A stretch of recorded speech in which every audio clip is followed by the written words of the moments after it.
My paper begins with a story about the architecture of the University of Virginia, where I went to law school.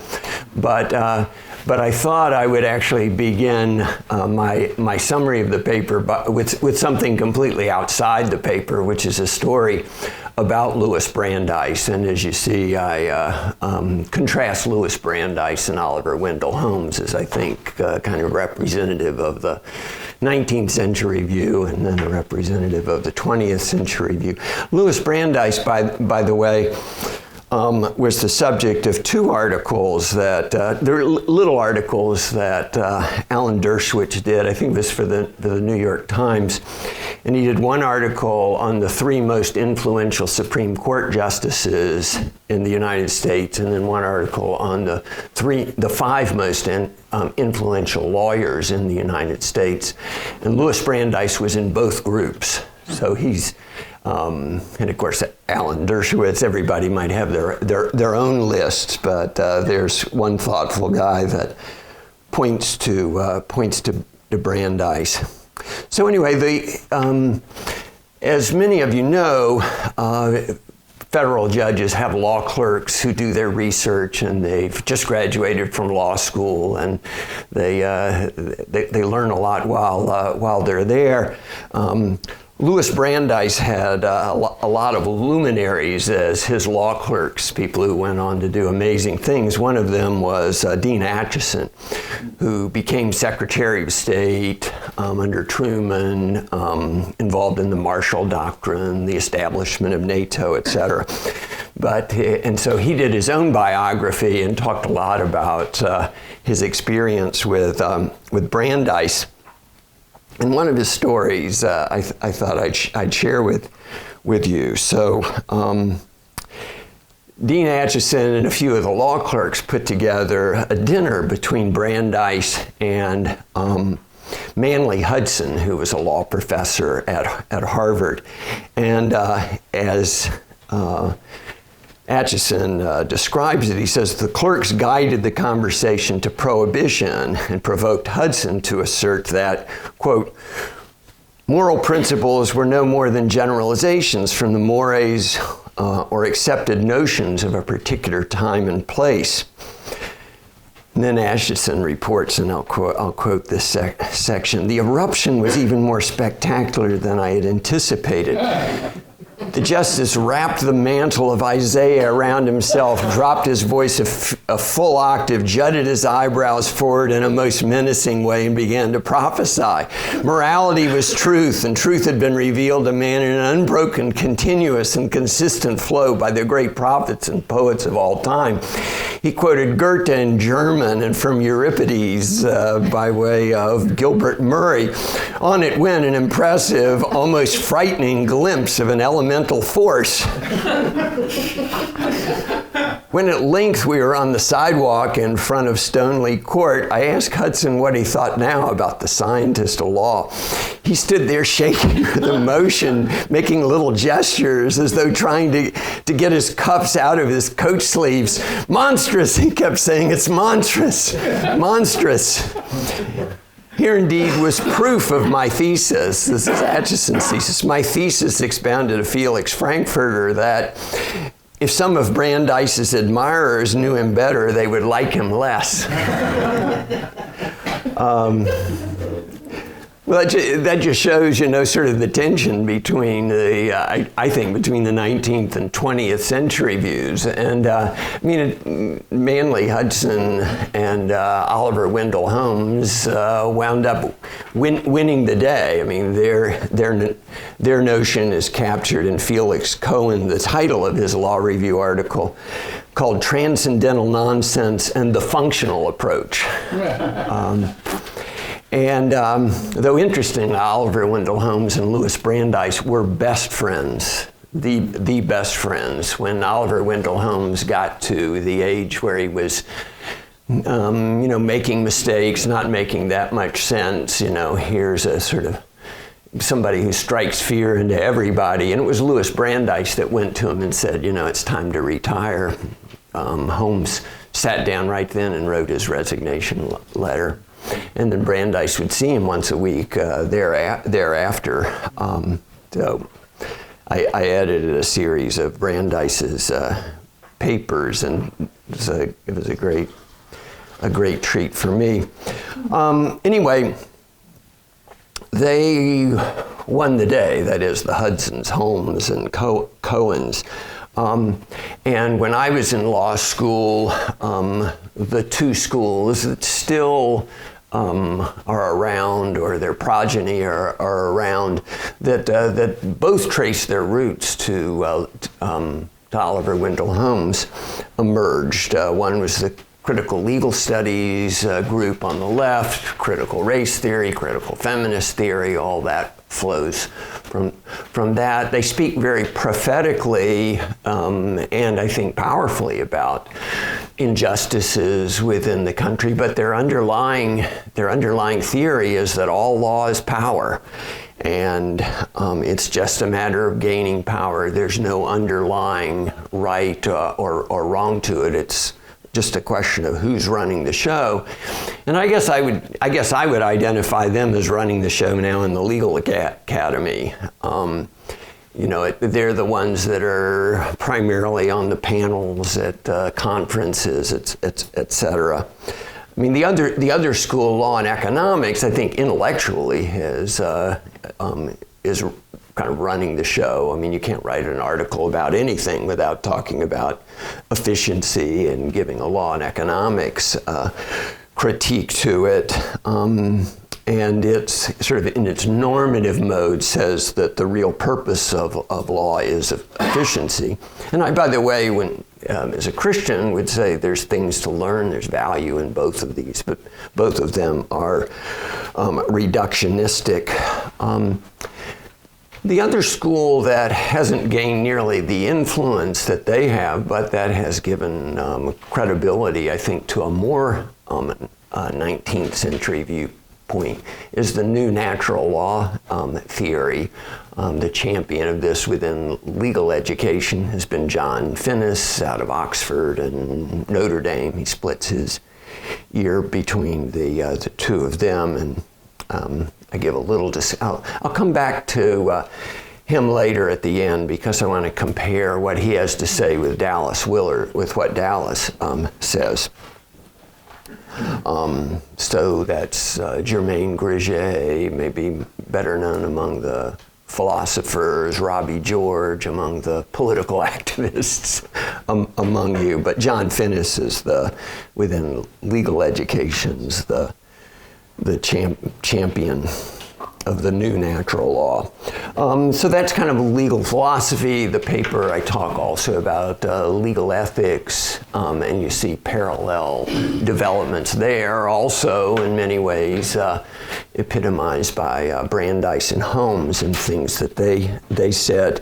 And we didn't plan it this way, but it was just wonderful that they yesterday distributed Dallas Willard's book, which is called To Business, and it includes an essay that I cite in my book by Louis Brandeis called Business, a Profession. And I knew Dallas loved this essay and loved Louis Brandeis as well.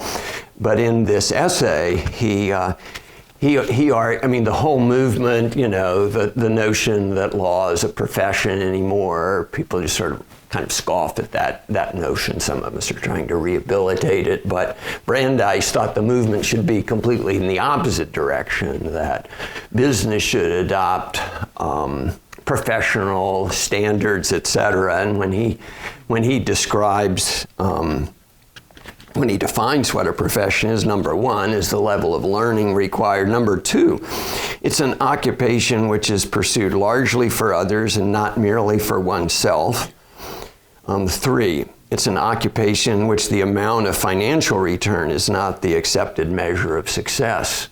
I mean, those are wonderful ideals, but we don't think about law or business in those terms at all these days. And Brandeis and Holmes, I've got some quotes from him where he propounded his bad man theory of law, that the way to really figure out what the law is to look at it as a bad man and see what is it really, where's the limitation that's involved. And if that's the way you counsel clients, it's skirting as close to the line as you can get. This contrasts with, and I've got just a couple quotes from the 19th century. George Sharswood. These are guys who wrote the original ethics codes, which were really more moral advice, moral counsel in the 19th century. Today, it just kind of regulates the adversary system. But George Sharswood says, it's the duty of counsel to be the keeper of the conscience of the client, not to suffer him through the influence of his feelings or interest to do or say anything wrong. David Hoffman said he wouldn't take a claim that wasn't a just claim. Quote, the good lawyer, or the client shall never make me a partner in his knavery. And Brandeis, in his practice, epitomized that when he was nominated for the Supreme Court. Criticism made of him was, the trouble with Mr. Brandeis is that he never loses his judicial attitude toward his clients. And as I say in the paper, with enemies like that, who needs friends? I'll be quick to say that 19th century law and 19th century lawyers weren't all good. And one of the risks of believing in a higher law or moral knowledge is that it can be a hammer and it can be abused. And Blackstone, who's kind of the hero of natural lawyers,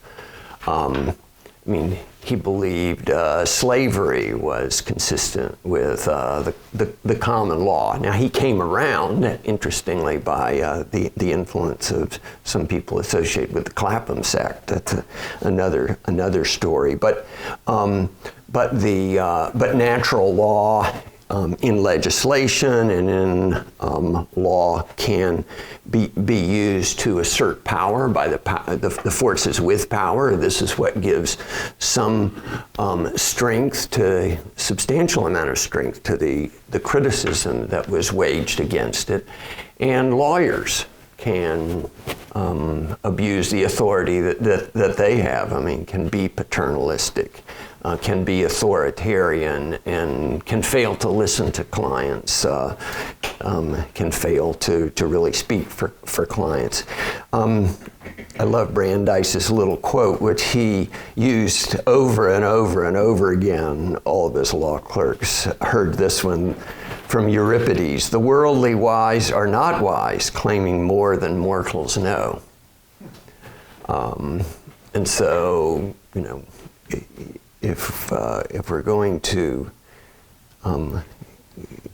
claim moral knowledge and act based on moral knowledge, we need to carry with that the sense of modesty, which Brandeis and our friend Dallas Willard had in spades. Just a couple of critiques and then a suggestion going forward. I mentioned the new natural law. Dallas, at page 367,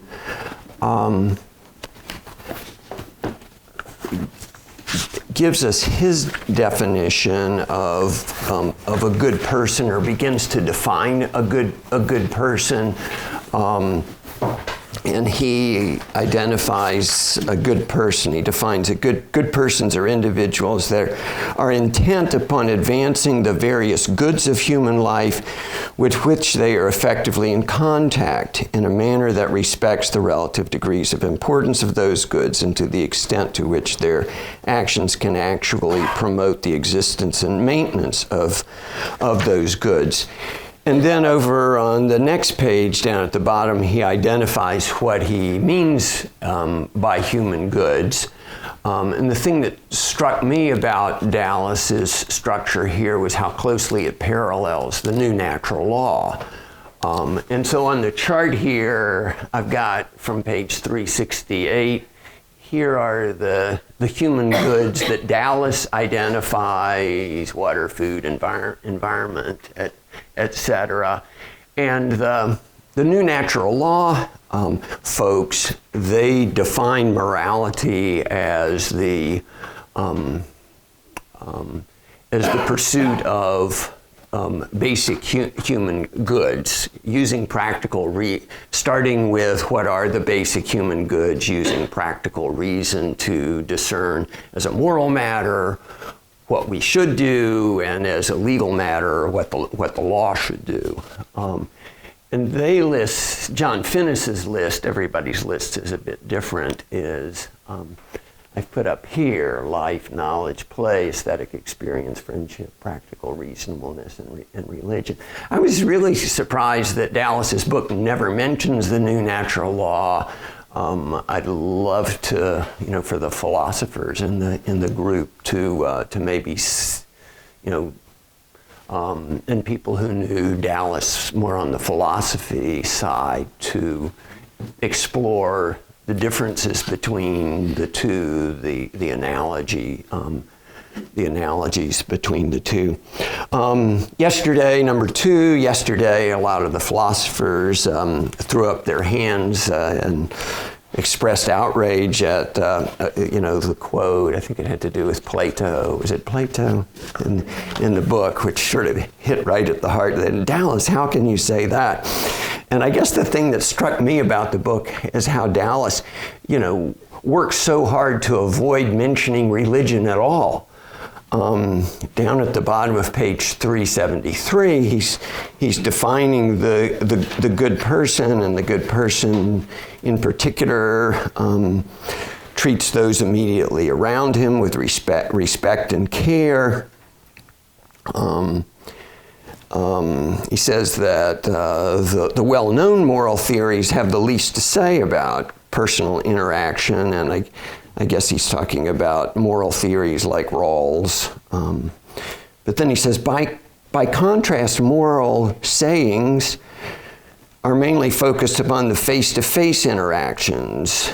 Do unto others as you would have them do unto you, and love your neighbor as yourself, are two of the most well-known of such, quote, sayings, with the scare quotes. And, never a mention of Jesus or, somebody, it just seems like he's sort of running away, and maybe it's part of his agenda that if he steers away from religious aspects of things, he's more likely to get a hearing. I gather from what was said yesterday that was what was going on. So number three, just kind of thinking about going forward, what might be done. I guess I'll identify things that have been done in law that might continue, might go in a more Dallas-type direction, but might also be ideas for other disciplines about what might be done. In general, I gather we would say the argument is of Dallas, or one of his arguments is that he has little faith in the prospects of institutions changing and institutions coming to be based on moral knowledge, and that we need to go, directly to the people, I thought of Ronald Reagan, how he used to go around Congress and talk directly to the people and kind of influence the, politically. And so I wonder whether Dallas is saying, go beyond the institutions. How might we do that? Is the question that's raised.